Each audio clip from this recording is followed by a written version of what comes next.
नमस्कार। एनआईओएस के स्टूडियो में आप सभी का स्वागत है।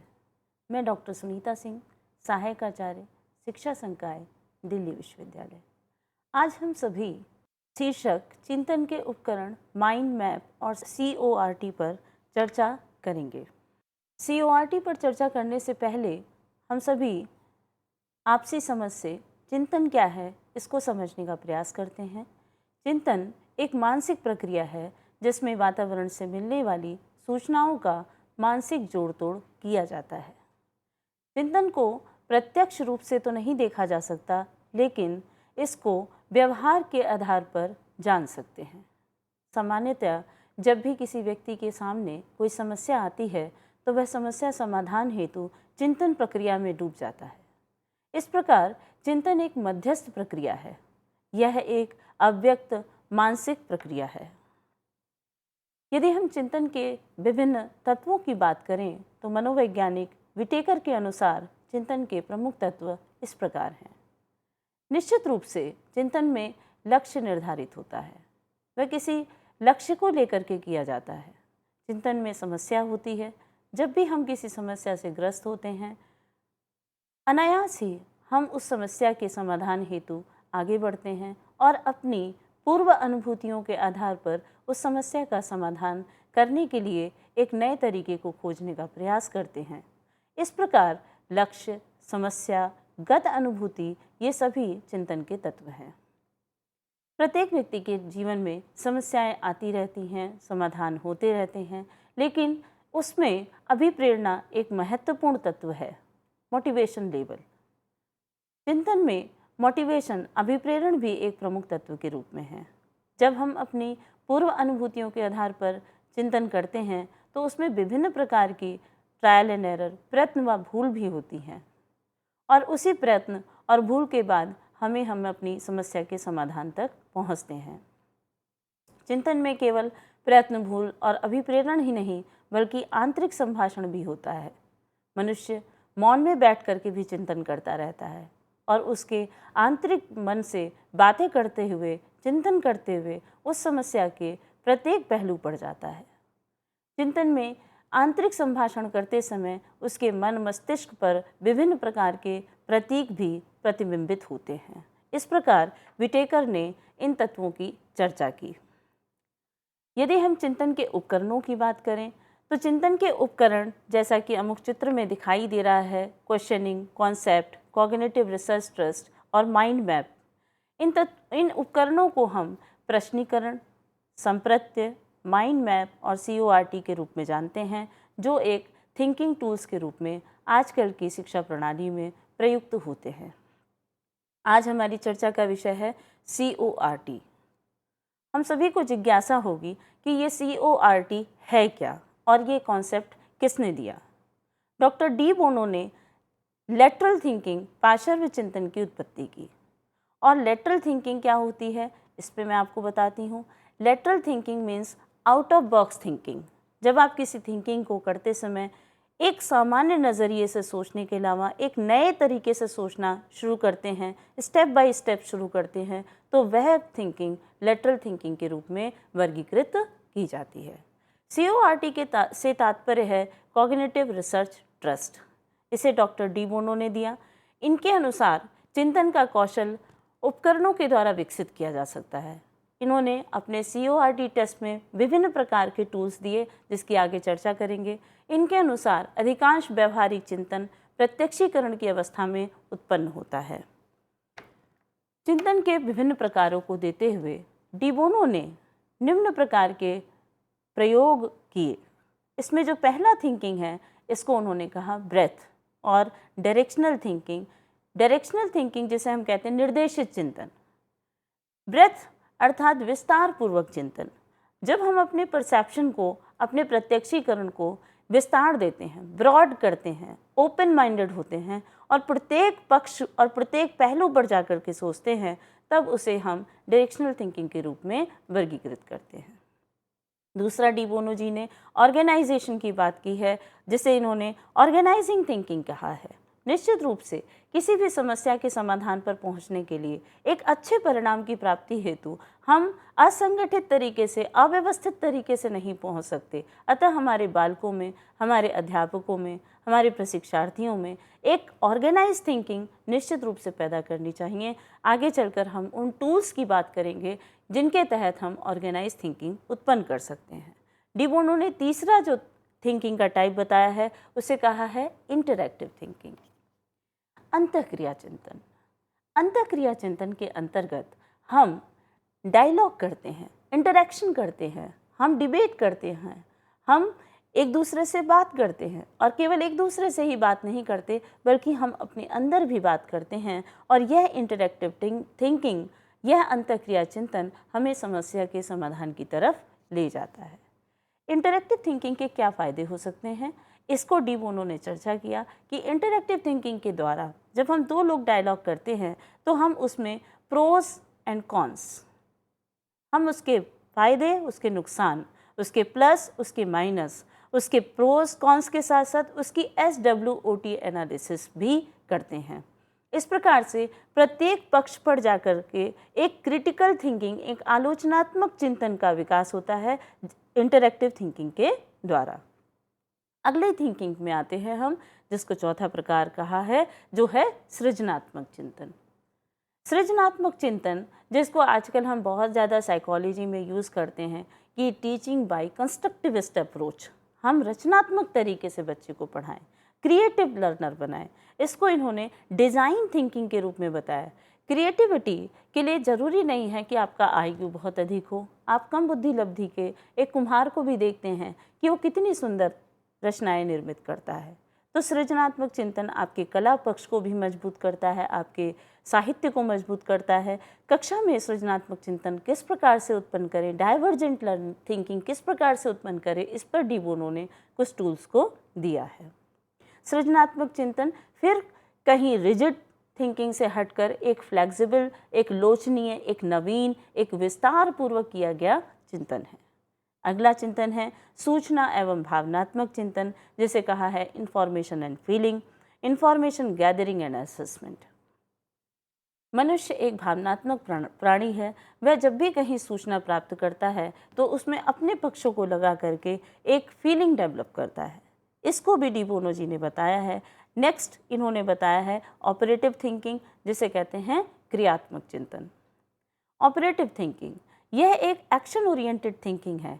हम किसी भी प्लान को बना लेते हैं, योजना कर लेते हैं, लेकिन जब तक क्रियात्मक रूप से वह कितने दिन में पूरा हो सकता है, शॉर्ट टर्म हो सकता है, लॉन्ग टर्म हो सकता है, उसके क्या कॉन्सिक्वेंसेस हो, कितने समय के बाद हमें उसकी प्राप्ति हो सकती है, जब हम इन सभी पक्षों पर ध्यान देते हैं तो उसे कहते हैं operative thinking. CORT thinking programme के अंतर्गत डी बोनो जी ने चिंतन कार्यक्रम को विभिन्न तरीके से, विभिन्न टूल और टेक्निक से बताया है, जिसके कुछ नाम मैं आपके सामने पढ़ रही हूँ, जिसे हम कहते हैं PMI plus minus interesting, CAF consider all factors, OPV others people's view, FIP first important priority, C&S consequences and sequels, AGO aims goals and objective, APC alternative possibilities and choices। अब हम विस्तार पूर्वक प्रत्येक CORT चिंतन कार्यक्रम के प्रत्येक tool पर बात करेंगे।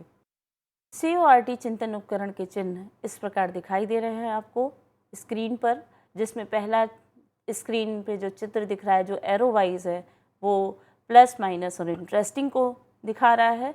दूसरा इसमें जो राउंड करके घूम के बना है कंसीडर ऑल फैक्टर्स का है। तीसरा इसमें फर्स्ट इम्पॉर्टेंट प्रायोरिटी, देखिए इसमें 5 चिन्ह के बाद एक गोला बना हुआ है, इसमें 2 चिन्ह ये प्रदर्शित करते हैं कि हमारी प्रायोरिटी हैं।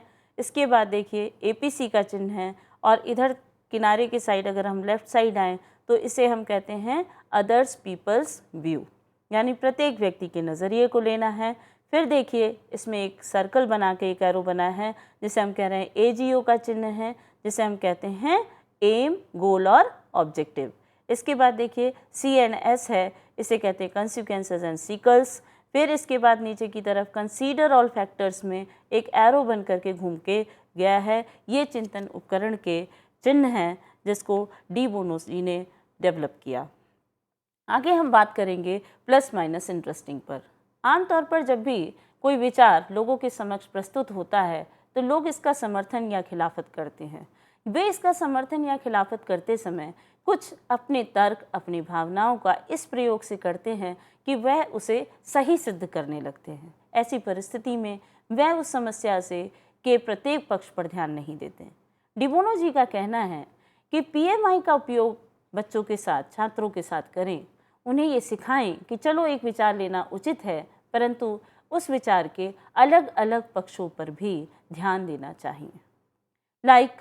हम लोगों ने पढ़ा SWOT analysis, strength, weakness, opportunity, threat analysis कहते हैं। इसमें हम प्रॉस और कॉन्स को जानते हैं। यह जो PMI है हमारे अंदर क्रिटिकल थिंकिंग को पैदा करती है। प्लस माइनस इंटरेस्टिंग को आगे कंटिन्यू करते हुए देखते हैं। इसके अंतर्गत जो प्लस है इसमें हम उस विचार के पीछे निहित प्रत्येक सकारात्मक पहलू, उसके पसंद आने के कारण, उससे होने वाले फायदे के विषय में विचार करते हैं। माइनस के अंतर्गत समस्या में जो भी नकारात्मक पहलू है, जो भी नापसंदगी के कारण है, उसके विषय में विचार करते हैं। इंटरेस्टिंग के अंतर्गत रुचिकर उपयोग पर ध्यान देते हैं। देखिए स्क्रीन पर एक उदाहरण दिखाई दे रहा है। यदि यात्री बस से सभी बैठने की सीट को हटा दिया जाए तो संभावित PMI क्या होगी? इस उदाहरण पर चर्चा करते हैं। यदि इसके प्लस को देखें तो यदि यात्री बस में से सभी बैठने की सीट को हटा दी जाए तो निश्चित रूप से अधिक संख्या में लोग उस बस में यात्रा कर सकते हैं, आसानी से उसमें से उतर सकते हैं। लेकिन उसके नेगेटिव में अगर हम जाएं, माइनस में जाएं, तो वहाँ पे देखते हैं कि जो बुज़ुर्ग हैं और जो बच्चे हैं वो बस में से जब बस अचानक रफ्तार में रुकेगी तो गिर सकते हैं। बच्चों को ले जाना उसमें दिक्कत होगा, उसमें सामान कहाँ रखेंगे इसकी दिक्कत होगी। और अगर हम इंटरेस्टिंग की बात करें तो एक उदाहरण हो सकता है कि हमें 2 प्रकार की बसें निर्मित करनी चाहिए, एक जिसमें सीट हो और एक जिसमें सीट ना हो। इस प्रकार से बच्चों को विभिन्न उदाहरण दे करके हम उन्हें उनके अंदर PMI की टेक्निक के द्वारा एक नई तरीके से किस प्रकार हम उसके संभावित सकारात्मक और नकारात्मक पहलू के साथ साथ उसमें रुचिपूर्ण तरीके से भी सोचने की गति को पैदा कर सकते हैं। दूसरी टेक्निक इन्होंने जो दी है उसका नाम है CAS, कंसीडर ऑल फैक्टर्स। इसके अंतर्गत समस्या के संभावित सभी कारकों पर ध्यान दिया जाता है। इसको उदाहरण से हम समझेंगे। यदि कोई परिवार कार खरीदने की योजना बनाता है तो कार के दाम, रंग, इंजन की पावर, मैकेनिकल पार्ट्स, कार के अंदर की जगह, टैक्स कितना लगेगा, उसकी रीसेल वैल्यू क्या होगी, आदि सभी कारकों पर ध्यान देता है। जब वह सभी कारकों पर ध्यान देता है तो इसे कहते हैं कि वो अपनी जेब में रहने वाले पैसे सब पर ध्यान देते हुए किसी निर्णय पर पहुंचता है। यहाँ पर थिंकिंग में ध्यान देना चाहिए कि कई बार हम किसी एक ही पक्ष को लेकर के इतने बायस्ड हो जाते हैं, इतने उसमें डूब जाते हैं कि हम अन्य फैक्टर्स का ध्यान नहीं देते। डी बोनो जी का कहना है कि हमें किसी भी समस्या का समाधान करते समय, समस्या आ जाने पर या कोई भी विचार आने पर या किसी भी व्यक्ति से मिलने पर उसके प्रत्येक फैक्टर से संबंधित बात करें। जैसे अक्सर कक्षाओं में समस्याजनक या कमज़ोर छात्र होते हैं जिनकी शैक्षिक उपलब्धि उतनी ज़्यादा नहीं आती। ऐसी परिस्थिति में हम केवल छात्र के पीछे लगकर एक शिक्षक के रूप में उसका समाधान ढूंढते हैं। नहीं, वहाँ पर प्रत्येक स्टेक होल्डर से बात करनी चाहिए, उस छात्र के अभिभावक से बात करनी चाहिए, उस छात्र को अन्य ट्यूशन टीचर से बात, उसके पीयर ग्रुप से बात करनी चाहिए, उसके साथी समूह से बात करनी चाहिए। उससे जुड़े प्रत्येक पहलू पर ध्यान देते हुए हमें उसकी कमजोरी का कारण पता करना चाहिए। ऐसी थिंकिंग से हमें समस्या का बेहतर समाधान प्राप्त हो सकता है। इसके बाद हम बात करेंगे OPV, जिसे इन्होंने कहा अदर्स पीपल्स व्यू। ये टेक्निक डी बोनो जी की कहती है कि अदर्स पीपल्स व्यू, इसमें समस्या से संबंधित सभी लोगों के नज़रिए पर ध्यान दिया जाता है। अक्सर बातचीत के दौरान जब भी हम बात करते हैं तो हम अपनी ही बातों पर इतना बायस्ड हो जाते हैं कि हमारी सुनने की क्षमताएं खत्म हो जाती हैं और हम दूसरे के नज़रिए को गलत साबित करते हुए जजमेंटल हो जाते हैं। जब हम अदर्स पीपल्स व्यू, दूसरे के नज़रिए को लेकर के भी बात करते हैं तो हम निश्चित रूप से जजमेंटल नहीं होते और निष्पक्षता से किसी एक निर्णय पर पहुंचते हैं, और वह एक सब्जेक्टिव नहीं, एक ऑब्जेक्टिव डिसीजन होता है। यदि बच्चों में बचपन से ऐसी थिंकिंग पैदा की जाएगी जिसमें वो दूसरे के व्यू को भी लेकर के सोचना शुरू करेंगे, मेरा ये एक शब्द में कहना होगा कि हम यह मान लें कि प्रत्येक व्यक्ति अलग है, इंडिविजुअल डिफरेंसेस, लेकिन गलत नहीं है। कहीं ना कहीं यह एक ऐसी चिंतन की शुरुआत करता है कि हम एक दूसरे से अलग हो सकते हैं, लेकिन हम एक दूसरे को गलत सिद्ध करने के लिए नहीं पैदा हुए हैं। इस प्रकार से ओपीवी टेक्निक के द्वारा हम छात्रों के अंदर एक ओपन माइंड को विकसित करते हैं, उनको एक ब्रॉड कंसेप्ट देते हैं, एक ब्रॉड परसेप्शंस देते हैं, जिसमें वो दूसरे की विचारों को भी आत्मसात करते हैं। अदर पीपल व्यू के एक बेहतरीन उदाहरण को आप देख रहे हैं। देखिए, इसमें 7 अंधे हैं जो कि एक हाथी पर चढ़े हुए हैं। क्योंकि उन्हें दिखाई नहीं पड़ता है, इसलिए हाथी के जिस अंग को वो छू रहे हैं उसी प्रकार का परसेप्शन वो डेवलप कर रहे हैं। लिखा है इट्स अ फैन। जो व्यक्ति उसके कान पर चढ़ा हुआ है उसे वह पंखे की तरह लगता है, जो व्यक्ति उसके पीठ पर चढ़ा हुआ है उसे वह हाथी दीवार की तरह लग रहा है। ब्लाइंड पर्सन, अंधे हैं ये लोग। जो उसके पैर को छू रहा है वो उसे पेड़ बता रहा है, जो उसकी पूंछ को छू रहा है वो उसे रस्सी बता रहा है, जो उसकी सूंड को छू रहा है वो उसे खंबा बता रहा है। इस प्रकार से हमारे जैन दर्शन में भी कहते हैं सप्तभंगी नय, यानी अदर्स पीपल्स व्यू, यानी दूसरे का परसेप्शन भी समझकर हमें सोचना चाहिए। अगला है FIP, जिसे हम कहते हैं फर्स्ट इम्पॉर्टेंट प्रायोरिटी, प्रथम महत्वपूर्ण प्राथमिकता।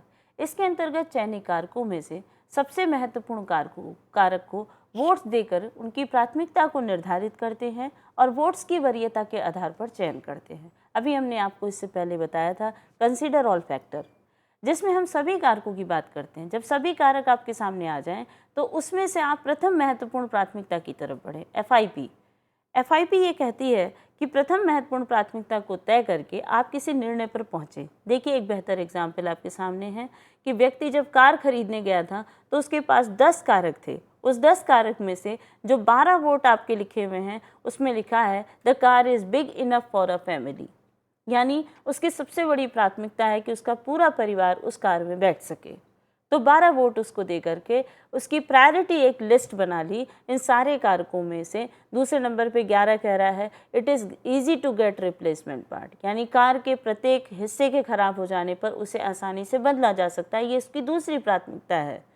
तीसरी प्राथमिकता है the type of car and colour, car कैसी है और उसका रंग कैसा है। इस प्रकार से इन प्राथमिकताओं के आधार पर वह एक बेहतरीन निर्णय ले सकता है। तो FIP ये कहती है कि हमें अपनी थिंकिंग पर, किसी व्यक्ति को निर्णय पर पहुंचने के लिए फर्स्ट इम्पॉर्टेंट प्रायोरिटीज़ को चयन करना चाहिए। नेक्स्ट टेक्निक डी बोनो जी की है कॉन्सिक्वेंसेस एंड सीक्वल्स। इस प्रक्रिया के अंतर्गत किसी क्रिया के अग्रगामी परिणामों के शॉर्ट टर्म, मीडियम टर्म और लॉन्ग टर्म क्या परिणाम हो सकते हैं इसको देखा जाता है। हमारे देश में विभिन्न पंचवर्षीय योजनाएं जो बनाई जाती हैं वो लॉन्ग टर्म में बनाई जाती हैं। यह योजना आयोग के द्वारा बनती है, लेकिन हमारे दैनिक जीवन में भी हम विभिन्न ऐसे निर्णय लेते हैं जिनके अग्रगामी परिणामों को हमें सोचना पड़ता है। इस प्रकार की थिंकिंग से हम लोगों में ये पैदा कर सकते हैं कि वो आगे आने वाले समय के लिए क्या हो सकता है उसको सोचें। नेक्स्ट है AGO, जिसे हम कहते हैं एम्स, गोल एंड ऑब्जेक्टिव, लक्ष्य, ध्येय और उद्देश्य। निश्चित रूप से हम अपने जीवन में किसी भी सफलता को प्राप्त करने के लिए कुछ लक्ष्य बनाते हैं, कुछ ध्येय रखते हैं और कुछ उद्देश्यों को धीरे धीरे समय अंतराल पर प्राप्त करते हुए अपने लक्ष्य की प्राप्ति करते हैं। इसको एक उदाहरण के द्वारा हम समझते हैं। शिक्षा संकाय द्वारा दिए गए शिक्षक प्रशिक्षण कार्यक्रम के लक्ष्य, ध्येय व उद्देश्य का निर्धारण करना। शिक्षक प्रशिक्षण कार्यक्रम के लक्ष्य हो सकते हैं एक बेहतर शिक्षक को तैयार करना।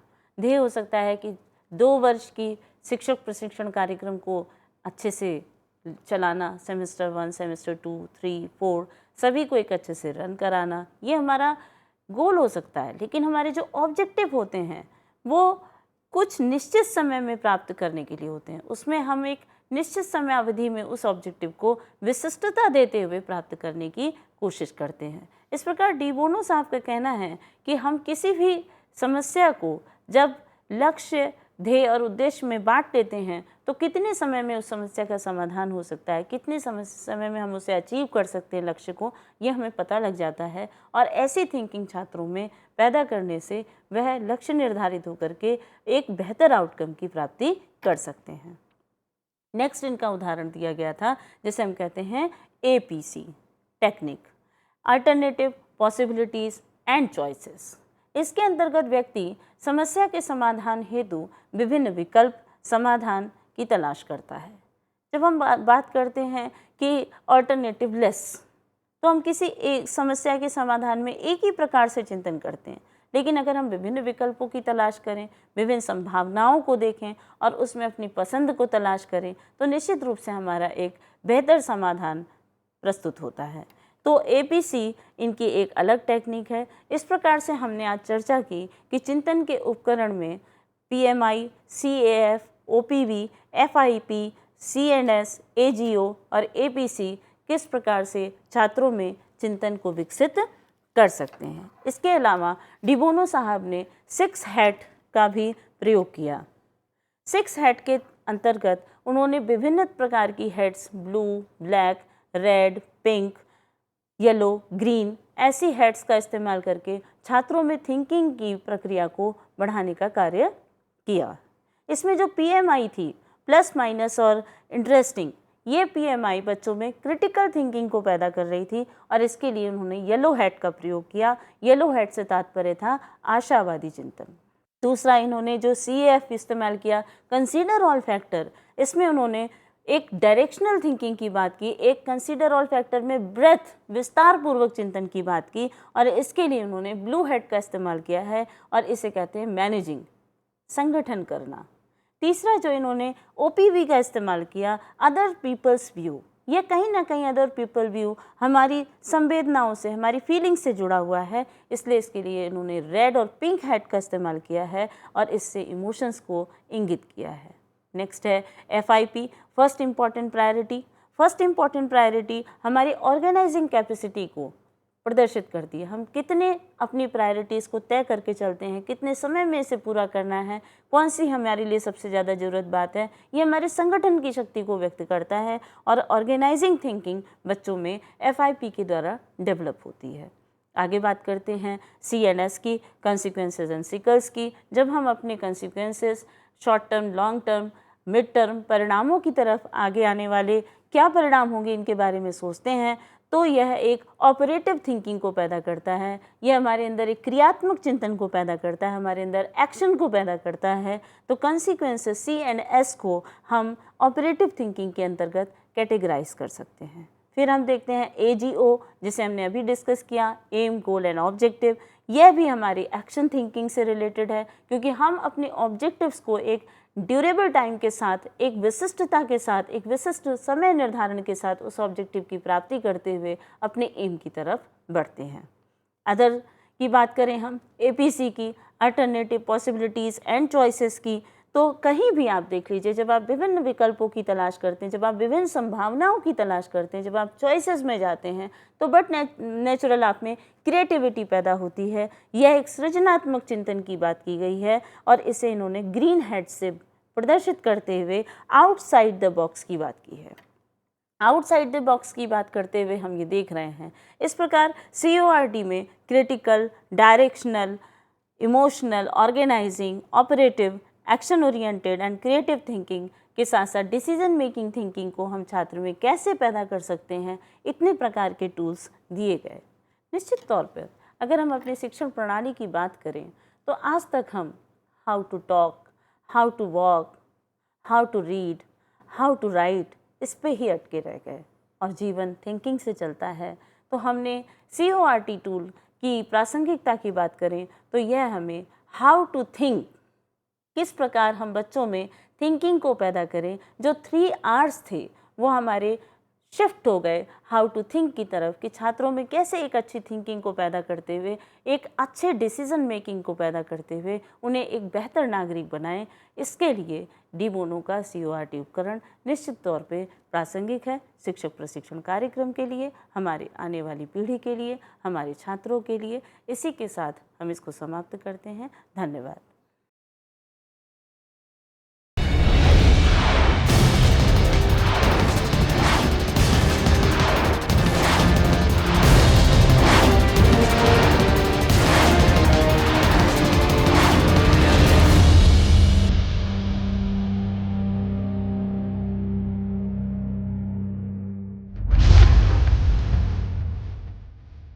क्या आप जानते हैं, एक ऐसा शिक्षा संस्थान जो दे आपकी उम्मीदों को नई ऊंचाई।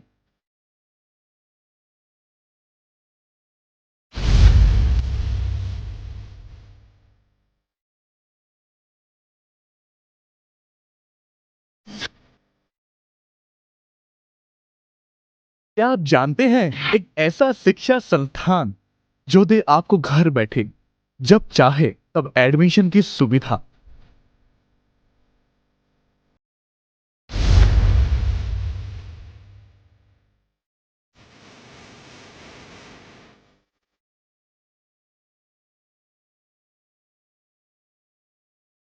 क्या आप जानते हैं, एक ऐसा शिक्षा संस्थान जो आपको दे तकनीकी क्षेत्र में आगे बढ़ने का मौका। अगर आप नहीं जानते तो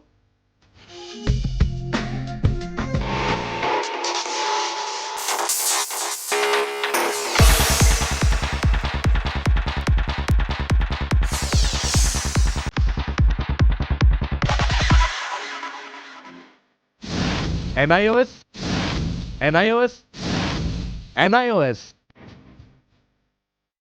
जी हाँ, NIOS मात्र एक ऐसा शिक्षा संस्थान जो दे आपके जीवन को उज्जवल भविष्य और सुगम राह। 25 लाख शिक्षार्थियों ने किया भरोसा इस शिक्षा संस्थान पर और किए आगे बढ़ने के मजबूत इरादे।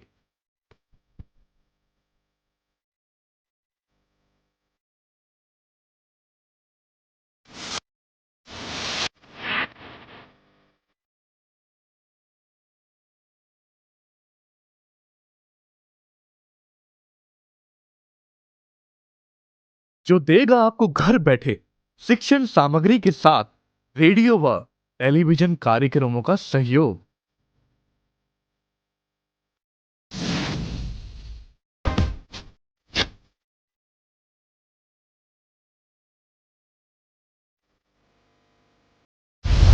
अरे वाह, ऐसा सुनहरा अवसर और कहाँ। अब होगा सबका सपना साकार। यकीन नहीं होता अब शिक्षित होना होगा इतना आसान।